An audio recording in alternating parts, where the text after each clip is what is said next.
안녕하세요. Once more, this is Chima from Arirang on the Night. In my channel, I talk about everything regarding Korean culture. Before, we explored the meaning of two Korean words, which are mat and hung. Today, we're going to explore the meaning of a new word, which is mot. What's the meaning of mot? Mot means elegance, charm, and stylish.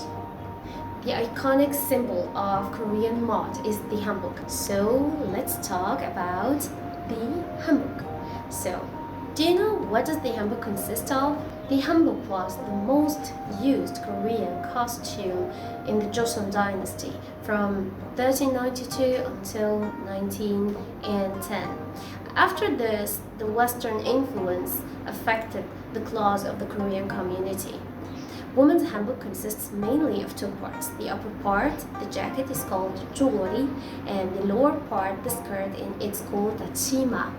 The jeogori is tied using a knot, and this knot is made from a long ribbon, and this ribbon made from the same material of the jeogori, which is mostly silk, and that was very famous among the noble class, as we are going to discuss later. This knot has a distinct shape, and it's like having one fold only, not like the traditional ribbon having two folds. This knot is called a kurum.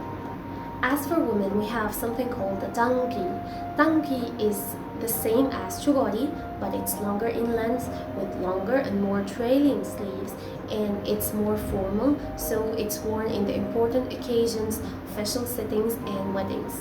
There is even a hanbok dedicated for ceremonies, and it's called the hwarot. Hwarot, or the ceremonial hanbok, was very famous for the beautiful and delicate embroidery, and it was worn mostly by the noble women. And we have the wedding hanbok.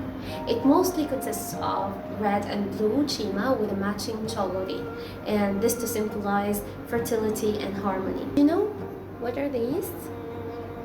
And this beautiful one that symbolizes a butterfly, those are called nurige. The nurige is a traditional ornament that hangs from the knot of the jeogori, the kurum, as we said before, and the ribbon of the chima, and the chima is also tied by a knot. Nurige mostly consists of silver, gold, jade, or precious stones, and it contained delicate, beautiful embroidery, mostly symbolizing nature, birds, butterflies, flowers. Also, we have something called the durumagi. Durumagi is an outer and long coat worn over the shoulder or over the head, and that's used to protect from heat, cold, and to symbolize modesty. So, do you know what are these? Those are hairpins or pinyu, and they consist of different materials like this. This one is wooden, and this one is metal with some precious stones, and this one have a hanging ornament from it. Pinyu was the most famous and most important hair accessory used by Korean women in the past, and it differs according to the material and shape, according to marital status of the woman and social class. There's also something called the 큰 머리. 큰 머리 is translated literally as the big head or the big hair. 큰 머리 were the traditional hairstyles for married women, especially mothers, and for the higher social status women.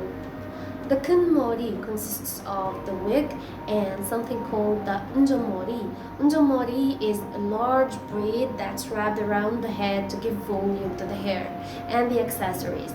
Accessories were mainly the pinyu or the hairpin, as we said before, and the tuljeon. The tuljeon is a dangling accessory to symbolize elegance. There's also something in the Korean costume which is very unique called the jeogori. Jeogori is a mix between the umbrella and the hat. Shape and colors of the hanbok differed according to social status and marital status of the woman. For example, unmarried girls used to wear vibrant light colors, short jeogoris, and simple ornaments, simple hanboks, loose hair, loose braids. Married women wore dark colors to symbolize their dignity and maturity, longer jeogoris, and they tied their hair and used the kunmori. As for the kisang, or the female entertainers in Korea in the past, they wore lower cut collars, shorter sleeves, and narrow chimas, and they used the jeogori. These modifications the costume in order to allow them to be free in their performances. Noble class mostly used the expensive and heavy decorations and wore hanboks made of silk. As for the commoners or the sangmin, they used simple, affordable materials like cotton and used simple decorations. And as for the servants, they used plain, practical hanboks. There were even some color restriction regarding hanboks. For example, yellow and red colors were only used by the noble class or the royalties. As for men, the hanbok of men consists of the upper part, which is also called the jeogori, and the lower part, which is called the baji. Those are the main parts of the hanbok. There is also the peja. The peja is the vest without sleeves and worn mostly in the official occasions and by the high-ranking officials and the noble class. We have also the durumagi. The durumagi is the external coat worn in the cases of heat and cold. So I hope you enjoyed our video regarding the hanbok. So see you in the next video. Bye!